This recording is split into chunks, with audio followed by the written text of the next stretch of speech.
82. Melayani surat anak-anak.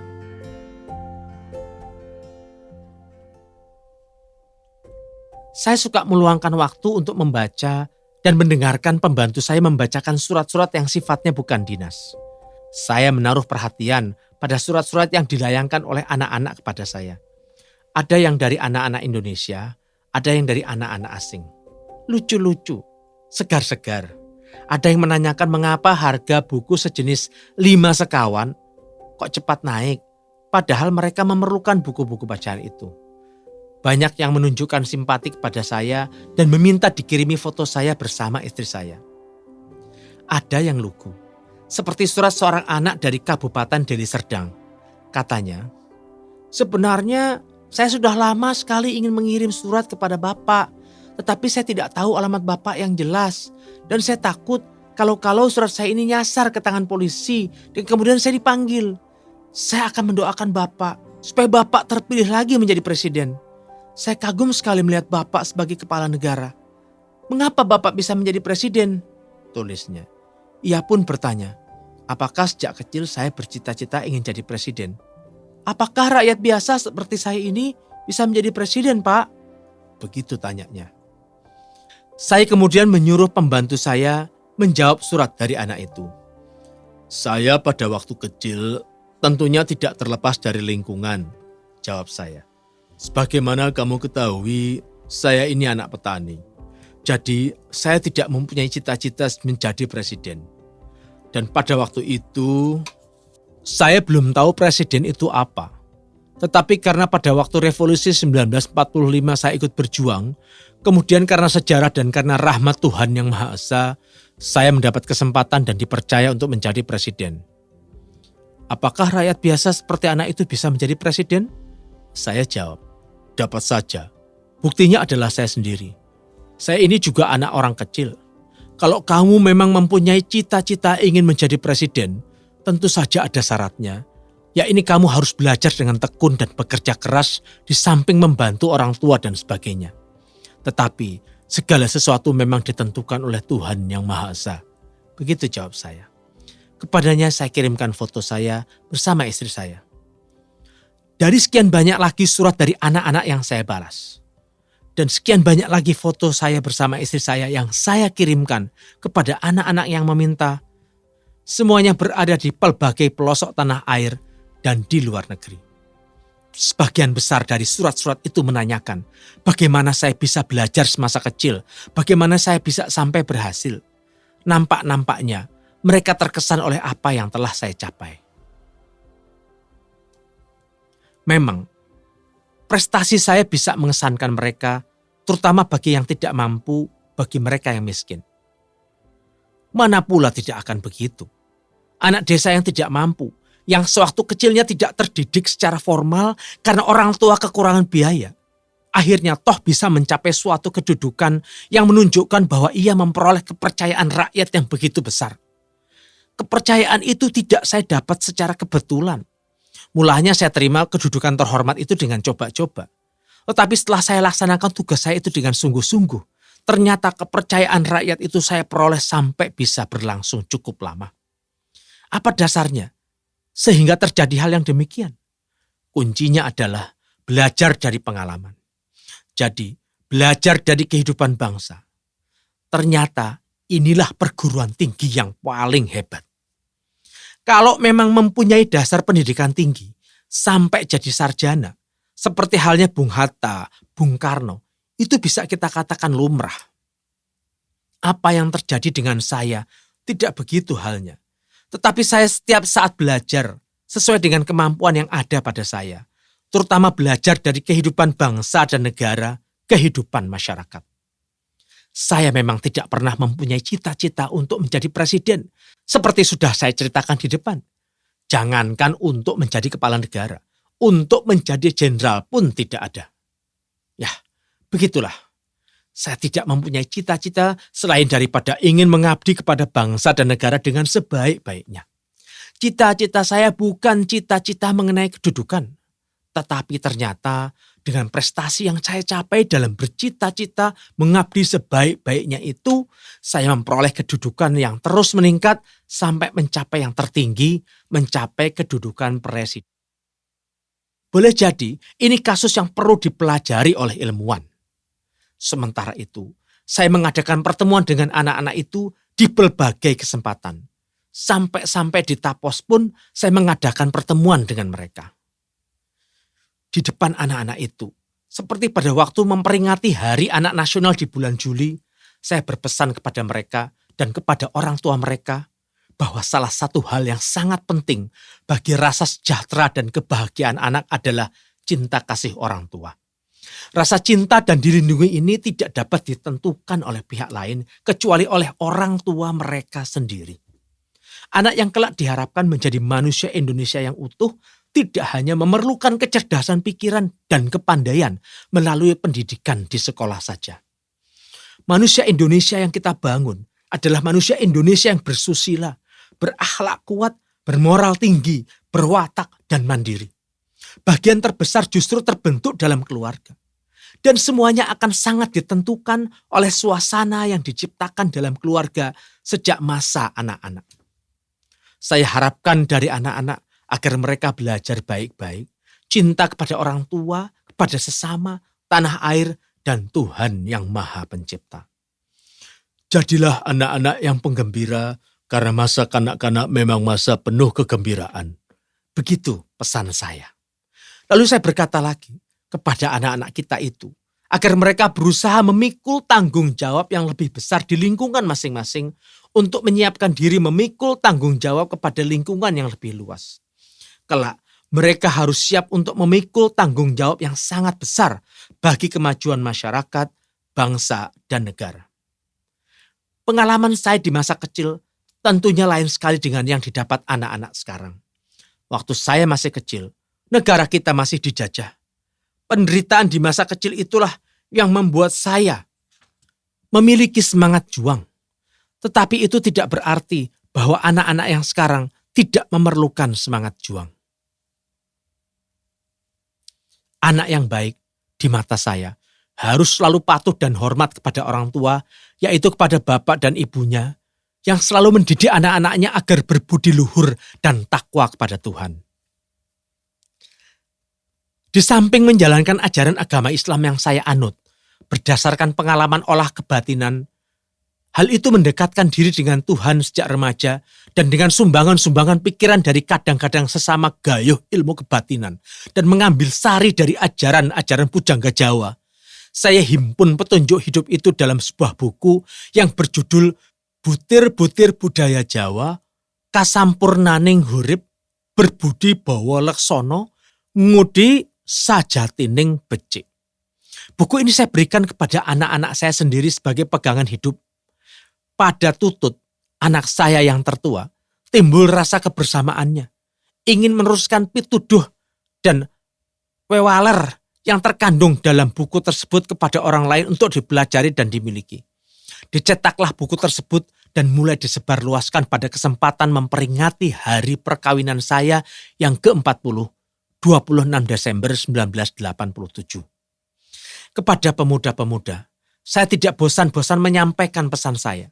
Saya mencambuk mereka dengan semangat yang harus mereka miliki. Di depan pramuka, di depan pemuda-pemudi lainnya, saya tidak jemu-jemunya menunjukkan jalan hidup yang mesti mereka tempuh. Pengendalian diri sendiri dan tanggung jawab sosial merupakan unsur-unsur yang paling penting untuk suksesnya pembangunan bangsa dan negara. Itulah salah satu pesan saya kepada mereka, seperti saya ucapkan di depan pramuka dan pemimpin-pemimpin mereka. Janji pada diri sendiri dengan segala keberanian dan kemampuan selalu berusaha mengendalikan kepentingan pribadi guna memenuhi kewajiban sebagai makhluk sosial dalam mewujudkan kehidupan Pancasila kita itu yang kita namakan Eka Prasetya. Yang kita janjikan pada diri sendiri adalah mengorbankan kepentingan pribadi guna memenuhi kewajiban sebagai makhluk sosial yang didorong oleh keinginan untuk menghayati dan mengamalkan Pancasila.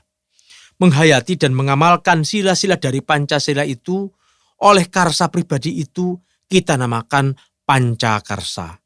yang meliputi takwa kepada Tuhan Yang Maha Esa dan menghargai orang lain yang berlainan agama atau kepercayaannya. Mencintai sesama manusia dengan selalu ingat kepada orang lain. Tidak sewenang-wenang dan tepo seliro. Cinta pada tanah air. Menempatkan kepentingan negara dan bangsa ini di atas kepentingan pribadi. Demokratis dan patuh pada keputusan rakyat yang sah. Serta suka menolong. Menggunakan apa yang dimiliki untuk menolong orang lain sehingga dapat meningkatkan kemampuan orang lain itu.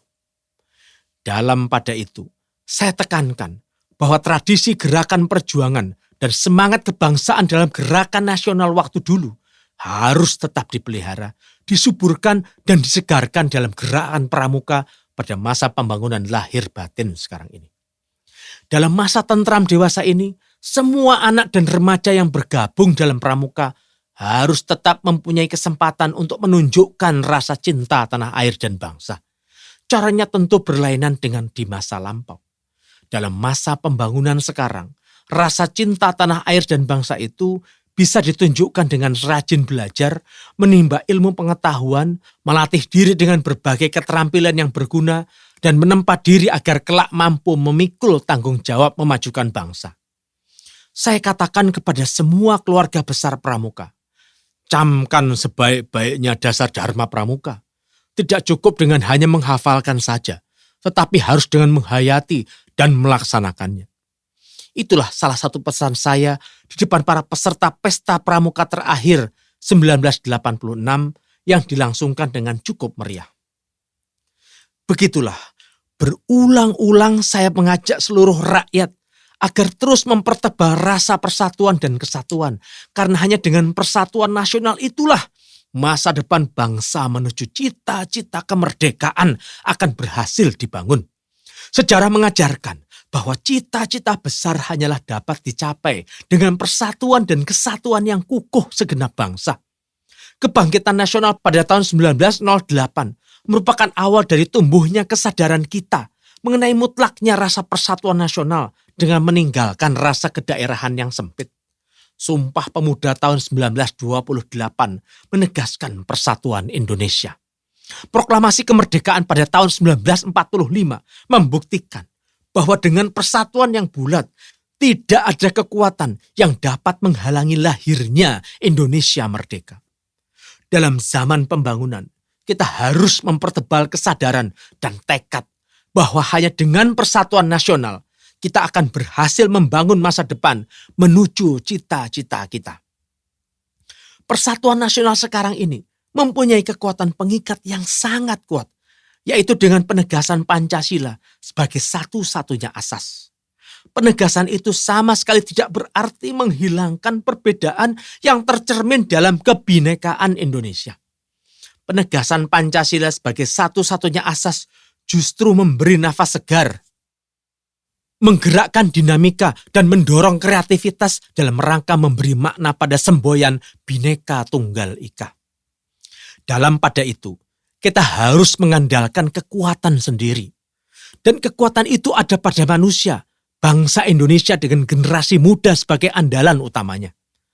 Karena itu, generasi muda Indonesia harus menyiapkan diri sebaik-baiknya agar dapat melanjutkan, memperluas, dan meningkatkan pembangunan bangsa demi masa depan bangsa dari generasi ke generasi sepanjang masa. Saya tahu kita wajib mengobarkan semangat kebangsaan di kalangan kita dan di kalangan generasi muda. Generasi penerus yang akan menentukan kejayaan bangsa kita. Semangat kebangsaan harus dihidup-hidupkan terus, sebab semangat kebangsaan bukan azimat yang tidak bisa pudar. Dalam masa penjajahan dulu, perjuangan jelas ialah menghadapi musuh yang nyata, yaitu kekuatan penjajahan asing. Dalam perjuangan seperti itu, semangat kebangsaan lebih mudah dikobarkan. Tetapi dalam zaman pembangunan ini, tantangan tidak selamanya tampak nyata, seperti misalnya keterbelakangan. Tantangan itu terasa lebih berat sebab tantangan itu umumnya terletak dalam diri kita sendiri, baik dalam pribadi kita masing-masing maupun dalam diri bersama sebagai suatu bangsa. Karena itu, semangat kebangsaan harus kita tumpahkan pada kebutuhan dan tantangan pembangunan. Semangat kebangsaan harus dicurahkan kepada prestasi-prestasi dalam pembangunan di segala bidang oleh kita masing-masing tanpa kecuali dan dalam bidang kita masing-masing. Semangat kebangsaan ini kita tampilkan dalam peningkatan produksi pangan, dalam penggalian kekayaan alam dengan kekuatan sendiri, dalam pembangunan jalan raya, dalam membangun industri, dalam menguasai ilmu pengetahuan dan teknologi, dalam mencapai prestasi olahraga, dalam kehidupan pers, dalam kecintaan kita kepada penggunaan produksi dalam negeri, dan seterusnya. Semangat kebangsaan itu mutlak kita perlukan selama-lamanya agar kita benar-benar berkembang dan tumbuh menjadi bangsa yang kokoh, kuat, dan jaya. 83. Hal proses peralihan generasi.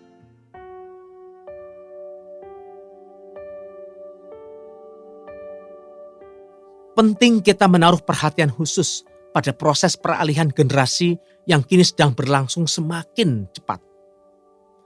Proses regenerasi adalah proses yang wajar dan alamiah. Semua bangsa mengalami proses ini. Demi kesinambungan dan kemantapan kehidupan bangsa dan negara kita selanjutnya, maka proses regenerasi yang berlangsung sebaik-baiknya itu menjadi tanggung jawab bersama antara generasi pembebas dan generasi penerus. Menjadi tanggung jawab bersama seluruh bangsa kita. Saya bersyukur bahwa di masa bakti saya, kedua generasi itu bekerja sama berdampingan hingga tiba saatnya nanti generasi yang lebih muda memikul seluruh tanggung jawab dalam melanjutkan pembangunan ini sepenuhnya. Dengan demikian, kita bersama-sama merintis jalan yang baik, sehingga dalam perjalanan sejarah kita nanti, generasi sebelumnya akan digantikan oleh generasi berikutnya dalam suasana yang teratur dan penuh pengertian, dalam suasana kekeluargaan seperti yang dikehendaki oleh kehidupan kebangsaan dan kenegaraan kita. Generasi muda, generasi penerus, memiliki kesempatan yang seluas-luasnya untuk menjadi pahlawan, yakni sebagai pahlawan pembangunan. Sebagai pahlawan pembangunan, generasi muda tidak akan kalah memberikan sumbangan kepada bangsa dan negara dibanding dengan pahlawan-pahlawan perang kemerdekaan di masa lalu. Pahlawan adalah mereka yang menyadari sedalam-dalamnya dan meyakini setebal-tebalnya cita-cita yang dianggap luhur. Kesadaran dan keyakinannya itu akan diperjuangkan terus-menerus tanpa henti-hentinya sehingga cita-cita itu menjadi kenyataan. Dan setiap kurun waktu perjuangan selalu menghadapi tantangannya sendiri. Karena itu, jika dalam kurun waktu perang kemerdekaan dan revolusi, pahlawan yang dilahirkan adalah pahlawan di medan pertempuran, maka dalam zaman pembangunan sekarang ini yang diperlukan adalah pahlawan-pahlawan pembangunan. Jika dalam kurun waktu perang kemerdekaan dari revolusi, tantangan yang kita hadapi adalah tentara musuh yang akan mengembalikan penjajahan, sehingga jawaban yang kita berikan adalah mengangkat senjata, maka dalam zaman pembangunan sekarang ini, tantangan bagi kita yang terbesar adalah membangun masyarakat yang adil dan makmur berdasarkan Pancasila. Dan jawaban kita terhadapnya adalah menyukseskan pembangunan nasional sebagai pengamalan Pancasila. Pembangunan nasional yang kita laksanakan sekarang bukanlah sembarangan pembangunan, melainkan pembangunan sebagai pengamalan Pancasila. Kita tidak akan meniru saja model-model pembangunan yang dilakukan oleh bangsa lain, walaupun pembangunan itu berhasil dan baik bagi mereka, karena model pembangunan yang berhasil bagi bangsa lain belum tentu sejalan dengan cita-cita pembangunan nasional kita sebagai pengamalan Pancasila. Dalam melaksanakan pembangunan yang kita tempuh, mutlak kita harus yakin akan kebenaran Pancasila. Masyarakat yang tidak yakin akan kebenaran Pancasila, kelak tidak akan membangun masyarakat Pancasila. Sampai saat ini, bangsa Indonesia memang telah bertambah yakin akan kebenaran Pancasila itu. Namun di pihak lain, kita sebagai masyarakat yang terbuka dan hidup di tengah-tengah ideologi serta pemikiran-pemikiran lain di tengah pergaulan luas masyarakat dunia, mau tidak mau, sedikit atau banyak, hal-hal dari luar itu tentu ada pengaruhnya kepada kita. Selain itu, dalam zaman yang penuh dengan perubahan-perubahan cepat, seperti yang kita alami sekarang ini, tentu saja suasana itu membawa perubahan nilai dalam masyarakat. Ya, karena itulah walaupun kita yakin akan kebenaran Pancasila, hal ini tidak berarti bahwa kita tidak perlu lagi secara sadar dan terus-menerus mengadakan pendalaman dalam menghayati Pancasila. Untuk itulah, maka kita adakan penataran-penataran P4 serta Undang-Undang Dasar 1945 dan GBHN. Dalam pada itu, penataran-penataran itu tentu saja jangan menjadi kegiatan yang formal dan rutin. Pancasila harus dipahami dan dikembangkan secara kreatif dan dinamis. Pancasila tidak dibiarkan beku tanpa pemahaman dan pengamalan yang kreatif dan dinamis. Karena jika hal itu terjadi, maka Pancasila tidak akan dapat menjawab tantangan zaman yang terus berubah dan bertambah maju. 84. Ada yang salah kira.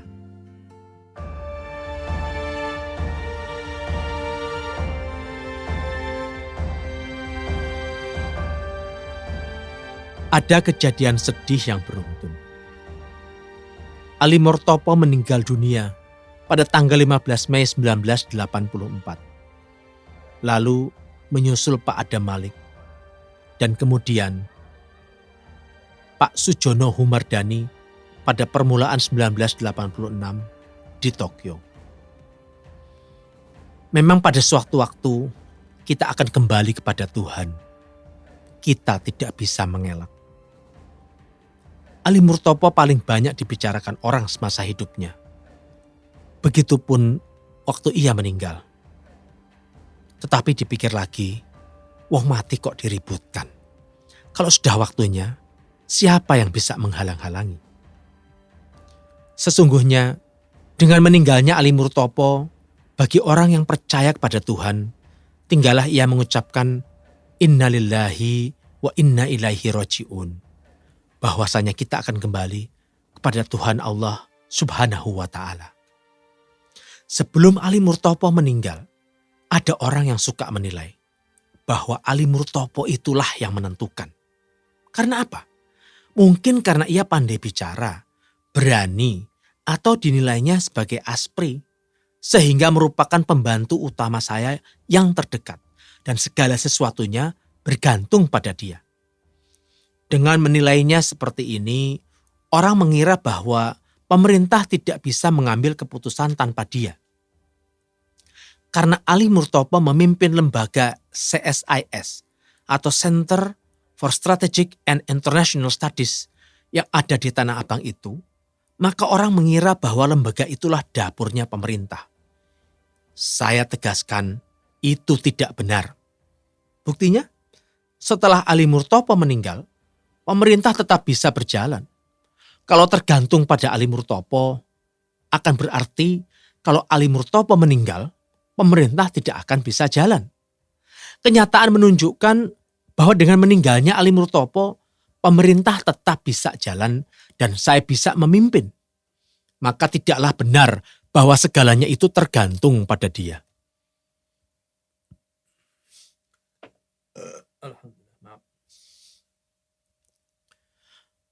Sewaktu saya akan menetapkan kebijakan menaikkan harga minyak dari Rp4 menjadi Rp16 per liter pada tahun 67 atau 68, Ali Murtopo bingung. Ia sampai-sampai menangis di depan saya sambil mengatakan agar saya jangan mengambil keputusan demikian. Kalau mengambil keputusan seperti itu, katanya, rakyat pasti memberontak dan pemerintahan bisa jatuh, Pak. Kita ingin mempertahankan Pak Harto, katanya. Kalau tetap akan diambil keputusan menaikkan harga minyak, itu akan menghancurkan pemerintah Orde Baru. Begitulah ujar Ali Murtopo yang rasional itu. Saya katakan, saya sudah menghitung keseluruhannya. Memang saya sudah menghitung dari segala segi dalam mempersiapkannya. Waktu itu, saya sudah mendapat gambaran bahwa orang membeli 1 liter teh botol saja, 1 gelas teh kental saja, berani membayar Rp25. Membeli satu glek-glekan, orang sanggup membayar Rp25. Masa untuk 1 liter minyak, orang tidak bersedia membayar Rp16? Padahal 1 liter minyak itu bisa dinikmati dalam sekian kilometer dan oleh orang banyak. Jadi, mengapa kita harus takut akan timbul pemberontakan? Maka saya yakin tidak akan terjadi apa-apa. Saya tidak was-was, saya tidak mundur. Dalam rangka melaksanakan pembangunan, saya putuskan kenaikan harga minyak itu bertentangan dengan saran Ali Murtopo. Dan ternyata memang tidak terjadi apa-apa. Tentang Sujono Humardani terdengar orang bicara. Seperti ia lebih tahu daripada saya tentang kebatinan. Padahal Jono sendiri biasa sungkem pada saya.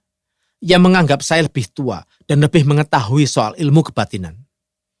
Ya, kebatinan bagi saya bukanlah kebatinan seperti anggapan sementara orang. Seperti sudah saya kemukakan di depan, kebatinan itu ialah ilmu untuk mendekatkan diri kepada Tuhan. Orang lain mengatakan bahwa kebatinan itu ya begitu, ya begini, dan kemudian berguru dan sebagainya. Itu tafsiran orang lain. Bagi saya, sekali lagi, ilmu kebatinan itu adalah untuk mendekatkan diri kepada Tuhan. Memang benar, Jono itu suka datang pada saya dengan membawa buku berisi tulisan. Dia mempunyai kepercayaan. Maka ia suka menyampaikan sarannya. Saya terima saja sarannya untuk menyenangkan hatinya. Tetapi tidak saya telan begitu saja sarannya itu. Saya analisa, saya pertimbangkan apakah rasional atau tidak sarannya itu. Jika rasional, jika masuk akal, maka saya terima. Jika tidak, maka tentulah tidak saya pakai sarannya itu. Jadi, yang mengira Jono itu guru kebatinan saya, kecele, sangkaan begitu tidak benar. Mengenai ilmu kebatinan, Sujono lebih banyak bertanya kepada saya daripada sebaliknya. Ia sendiri pernah berkata, "Saya berguru kepada Pak Harto."